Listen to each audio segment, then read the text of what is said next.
Coming up on Arirang News. Medical professors affiliated with one of South Korea's major hospitals have walked out indefinitely from today.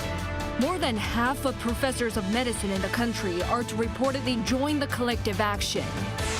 While Russian President Vladimir Putin is visiting Pyongyang tomorrow, which may boost Russia-North Korea military cooperation, Chinese officials are coming to South Korea on the same day for diplomatic security talks, the first such meeting in 9 years. The government is set to launch visa measures and simplify entry procedures for those enthusiastic about South Korean culture and wishing to experience and learn about K-pop, choreography, and more.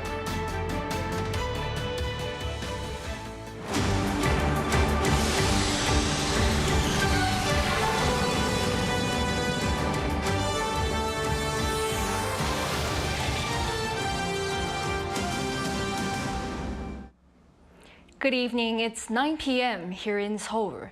Thank you for joining us on Arirang News. We begin with the ongoing medical dispute here in the country. From today on, medical professors at one of Korea's major hospitals are going on an indefinite walkout, just a day ahead of a walkout organized by the nation's largest doctors group. There are mounting concerns as about half of the country's medical professors are likely to join the collective action. Our Kim Bo-kyung starts us off. Concerns over disruptions in the country's medical system are worsening after professors of medicine at one of the so-called Big Five major hospitals here began an indefinite walkout on Monday. Medical professors at hospitals affiliated with Seoul National University have launched an indefinite walkout. A total of 529 professors at 4 hospitals are reportedly going to join the collective action. This is about 55% of the total. Essential care, including emergency rooms, intensive care units, and delivery rooms, will continue to operate. But with professors from all 20 clinical departments at the hospital joining the walkout, outpatient treatments and surgeries have inevitably been affected, being reduced by around 40%. While saying the collapse of the medical system has already begun, the SNU's Emergency Committee demanded the government to fully scrap all administrative orders issued against trainee doctors who walked off their jobs in February. It also added it would be willing to end the walkout and engage in dialogue, but only if the government readjusts the new medical school quota for next year. Amid the prolonged medical standoff, patients have to be worried. I have a cyst on my gallbladder, and this could develop into cancer. Later on, if the size has turned out to have increased, I would have to have surgery, but I'm worried I won't be able to get it. I have come for dialysis, and I'm worried it could be halted. The professors' walkout comes one day before a nationwide strike of community doctors slated for Tuesday, organized by the country's biggest doctors group, the Korean Medical Association. The collective action is expected to expand as medical professors at 3 hospitals affiliated with Yonsei University also plan to halt most services beginning June 27th. Though the doctors' pressure is getting stronger, the government is still firm on the issue. President Yoon urged officials to thoroughly prepare emergency measures to cope with the collective action, calling it an illegal rejection of their work duties. The government previously urged hospitals to request a review of their compensation claims if they suffer losses due to the prolonged crisis. Kim Bo-kyung, Arirang News. Shifting gears, President Yoon Suk-yeol returned from his 3-nation tour of Central Asia over the weekend as he set out his K-Silk Road Initiative, Korea's first strategy to increase cooperation with the region. Our correspondent Oh Soo-young fills us in on the major outcomes. Forming trust and tailored partnerships are key to Seoul's journey to becoming a global pivotal state. That's according to experts speaking to Arirang News, following President Yoon Suk-yeol's 3-country tour of Central Asia last week. Throughout Yoon's week-long trip, Korea landed significant deals on transport, energy and infrastructure in all 3 countries, such as working on Turkmenistan's gas processing facility, smart cities in Kazakhstan, and Korea's first export of its high-speed rail system in Uzbekistan. Another major achievement was establishing critical mineral partnerships with Kazakhstan and Uzbekistan as South Korea's semiconductor and battery industries rely on a stable supply of rare minerals like nickel, lithium, and tungsten. Seoul also secured stable supplies of crude oil and uranium for nuclear energy from Kazakhstan. Beyond economic security, Yoon's office says Korea's basic resource cooperation has evolved into a sustainable strategic partnership. In this regard, key deals were signed on climate action, loans and assistance for development projects, agricultural technology for food security, research and development in cutting-edge fields, along with vocational training and support for young innovators. You can see Central Asia has a complementary industrial structure to Korea's. They have a vast population, while we are underpopulated with a growing shortage of economically active people. Thus, if Korean firms establish themselves in the region early, then they can build up a sales market and procure highly skilled human resources, especially in the sciences. Central Asia's strategic importance has grown as a geographical bridge between Asia and Europe, particularly following Russia's invasion of Ukraine, with major powers vying for access to key resources and the so-called Middle Corridor trade route. South Korea's approach stands out with its pragmatic diplomacy and soft power, given its own developmental experience. Central Asian countries see collaboration with Korea to be more fitting to tailor to their needs than other countries. For example, powerful states, Western countries, they have their latest technology, which is universal.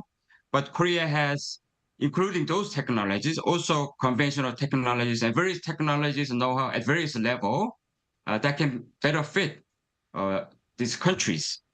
And it's more in the same context that can be very relevant.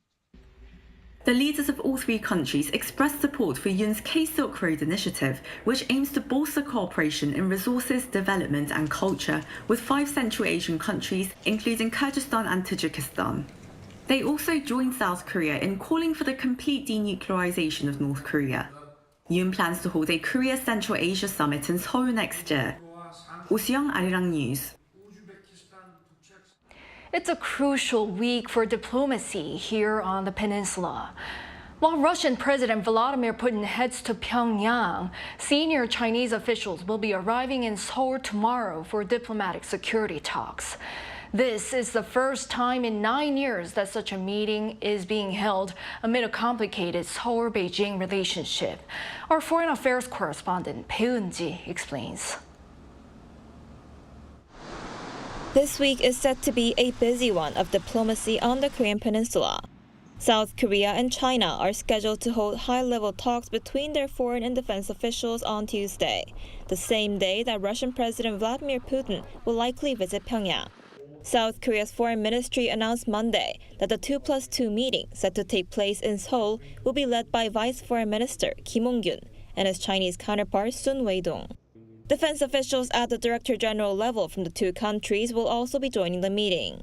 The two countries agreed to hold such talks last month when President Yoon Suk-yeol sat down for a separate bilateral meeting with Chinese Premier Li Chang on the sidelines of the trilateral summit with Japan. The dialogue was first established in June 2013 and was held that year and in 2015 between Director General level officials. The meeting has not taken place since then, amid strained bilateral relations, after South Korea agreed to deploy a U.S. missile defense shield called the THAAD system. During Tuesday's meeting, the two sides will likely discuss the recent situation on the Korean peninsula, including the North's trash balloons and the South's decision to suspend the inter-Korean military agreement. South Korea is expected to once again ask China to play a constructive role in resolving North Korean issues and highlight the importance of communication between Seoul and Beijing to maintain peace in the region. All eyes are now on whether the upcoming meeting will help resume high-level communication channels between the two countries and have China keep a distance from the trilateral partnership between North Korea, China, and Russia getting stronger. Eun-ji, Arirang News. Russian President Vladimir Putin is paying a 2-day visit to Pyongyang starting tomorrow at North Korean leader Kim Jong-un's invitation. Eyes are on whether Moscow and Pyongyang will announce new treaties on military cooperation when Putin meets Kim Jong-un this week. Our North Korean affairs correspondent Kim Jong-sil reports. Russian President Vladimir Putin is likely to visit North Korea on Tuesday before heading to Vietnam later in the week. The last time Putin visited Pyongyang was in July 2000, when then North Korean leader Kim Jong-il and the Russian leader announced a joint declaration on friendly cooperation. However, the treaties were largely focused on economic cooperation. 24 years have now passed, and with the war in Ukraine somehow working to close the gap between the two sides, means it's likely the leaders will announce new treaties on military cooperation and make such interactions official. The question is, will there be a clause on automatic military intervention at an alliance level? That is, if one side gets attacked, will the other party automatically intervene with military assistance? While it is still possible, experts say it is unlikely that the concept of automatic military intervention would be included with the ongoing war in Ukraine, as it would put too much pressure on both Moscow and Pyongyang. However, lower-level treaties on military cooperation could be included that would allow closer military consultations and, if necessary, the provision of weapons to each other. Professor Im says such a lower-level treaty would still be violating UN Security Council resolutions on Pyongyang. As a permanent member of the UN Security Council, if Russia makes new treaties with Pyongyang on military cooperation, it would be a clear violation of the UNSC resolutions, as the core of these is to cut off the flow of funds to North Korea, to stop the North's nuclear and missile development, and to halt all cooperation that would enhance the regime's military capabilities. He added that it's important for the South Korean government to keep a close eye on all discussions between Moscow and Pyongyang and share them transparently with the international community to prevent excessive military cooperation that violates UN Security Council resolutions. 김정실, 아리랑 뉴스.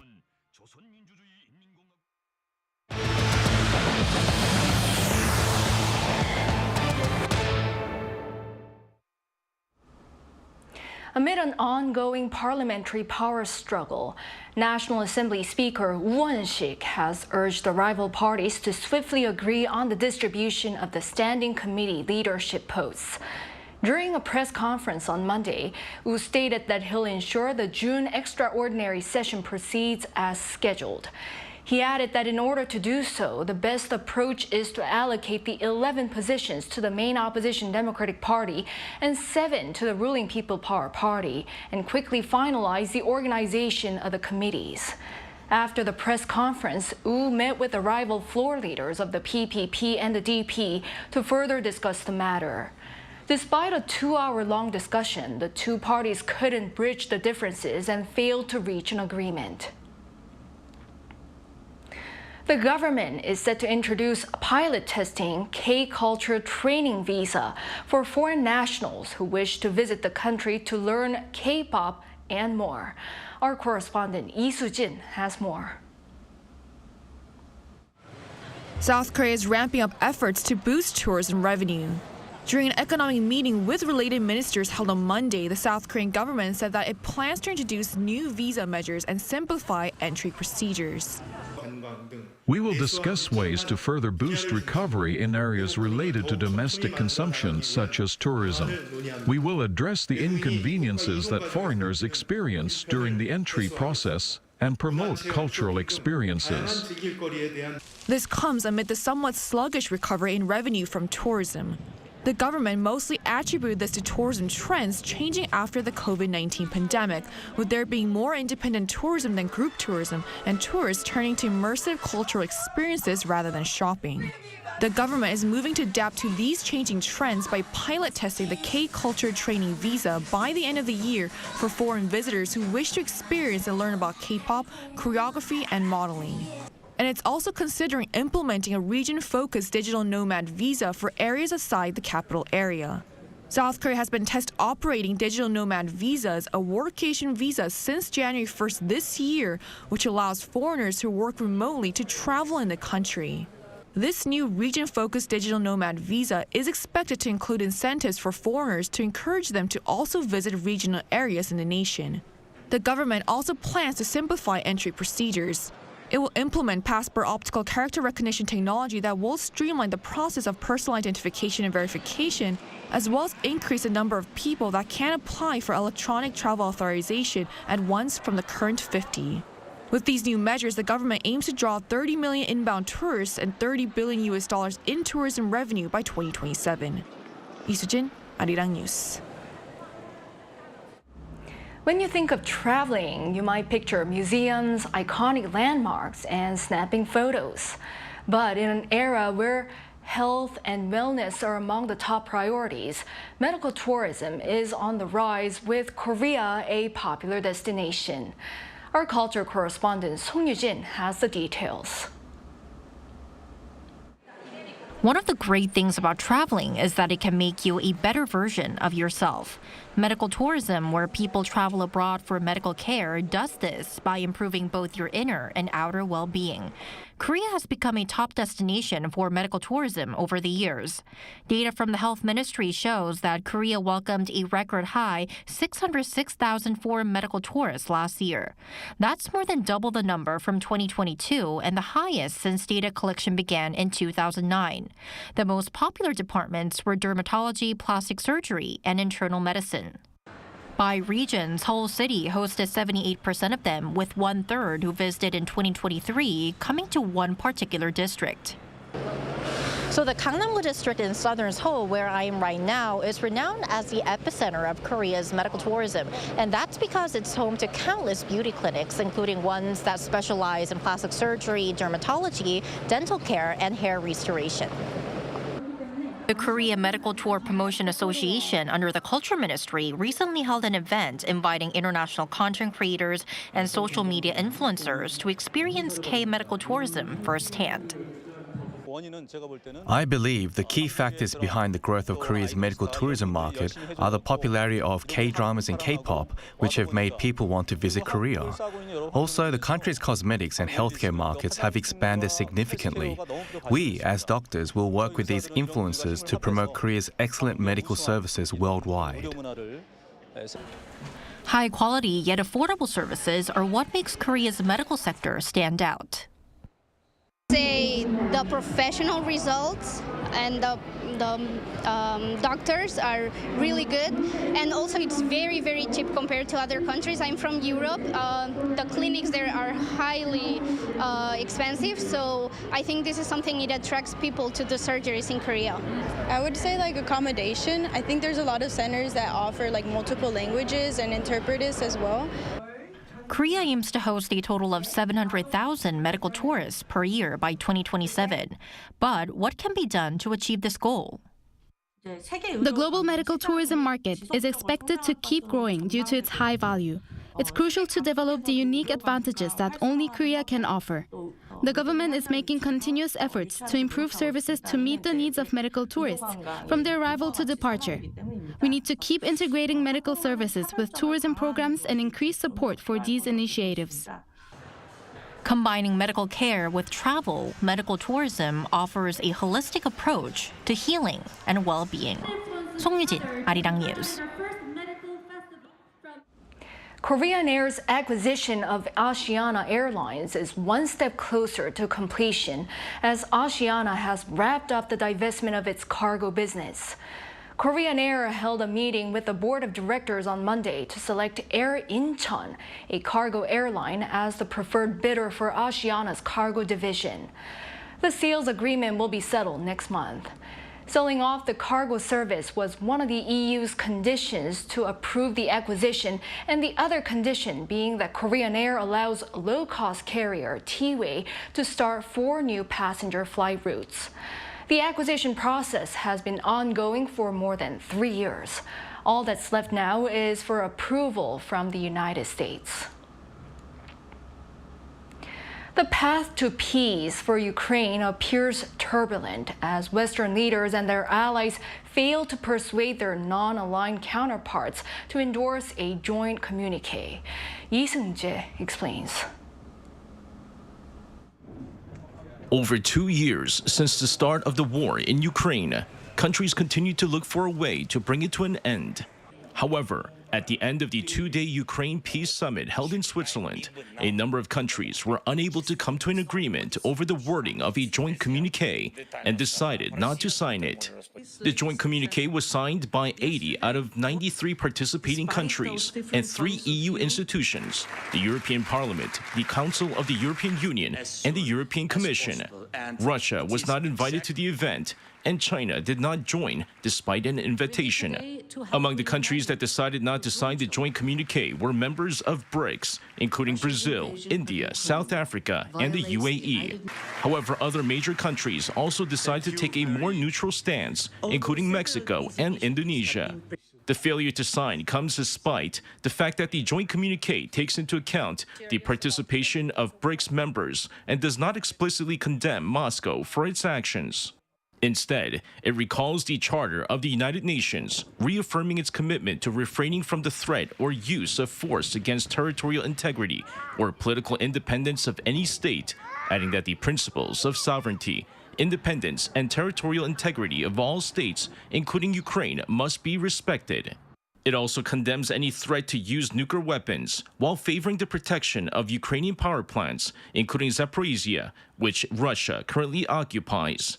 The declaration also calls for unhindered grain exports from Ukraine, the exchange of prisoners of war, and the return of children and other civilians abducted from Ukraine to Russia. Co-host Switzerland said it's looking into a follow-up event with Russia invited to participate. Lee Seung-jae, Arirang News. 8 Israeli soldiers were killed in an explosion on Saturday in the southern Gaza Strip's Rafah during one of the deadliest incidents for the Israel Defense Forces in the war. The Times of Israel reports that 8 soldiers of the Combat Engineering Corps' 601st Battalion died during an operation in the Gazan city. Israeli Prime Minister Benjamin Netanyahu expressed deep sorrow, however insisted that despite the heavy and staggering cost, Israel must stick to the goals of the war. Meanwhile, thousands of Israelis gathered for a weekly anti-government demonstration in Tel Aviv on Sunday to demand the release of hostages taken by Hamas and Netanyahu's resignation.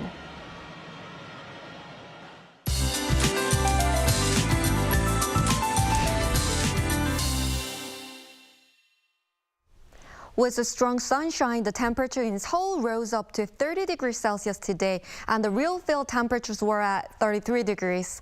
The scorching heat is expected to get even stronger. A heat wave warning was issued this morning in southeastern Gyeonggi-do, eastern Jeollanam-do, and Gyeongsang-do provinces. The daytime temperature in Seoul will soar to 33 degrees tomorrow and will rise higher than today nationwide. In addition, both UV rays and ozone levels will soar very high. Please pay more attention to UV protections, and children and older adults should refrain from outdoor activities in the middle of the day. Tomorrow morning will start off at 18 degrees in Daejeon and Gyeongju. Daily highs will move up to 31 in Busan, Daegu and Gyeongju 34 degrees. Rain is expected to begin on Jeju Island from Wednesday night and continue until Friday. That's all for Korea. Here are the weather conditions around the world.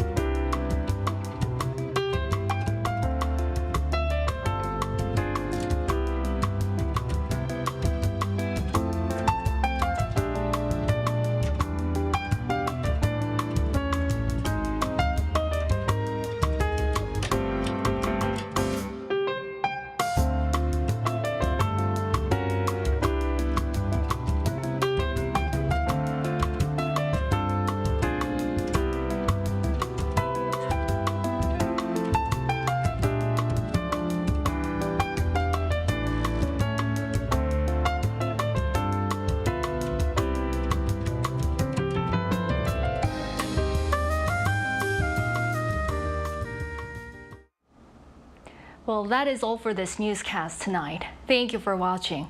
We'll be back tomorrow with the latest news. Hope everyone has a great start to the week.